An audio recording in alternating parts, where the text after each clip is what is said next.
তো আজকের এতটা পরিমাণে গরম কি বলবো, প্রচুর গরম পড়েছে আজকের।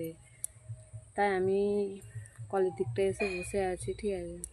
প্রচুর গরম, ঘরের ভেতরে ছিলাম, তবে বাইরে এসে বসে আছি। বাইরেতে এত সুন্দর হাওয়া হচ্ছে। আমাদের এইদিকে জানলাটা বন্ধ, তোমরা দেখতেই পাচ্ছ, দেখো। তারপর ওই পুকুরবাড়ির দিকে জানলাটাও বন্ধ। মানে আমাদের ঘরটা এমন জায়গায়, মানে রোদরা পড়ে ঠিক আমাদের দেয়ালেতে, ঠিক আছে। যে আমি জানলাটা খুলবো, ঘরের ভেতরে রোদরা ঢুকবে, এবং ঘরটা চারদিক দিয়ে বন্ধ করা আছে, চারদিক দিয়ে রোদ ঢোকে আমাদের ঘরে। প্রচুর গরম,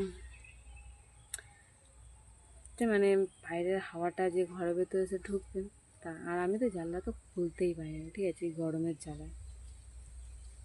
সবাই হচ্ছে জানলা খুলে দেয়, কিন্তু আমি খুলতে পারি না। আমাদের ঘরটা এমন জায়গায় আছে, রোদ পড়ে আমাদের ঘরের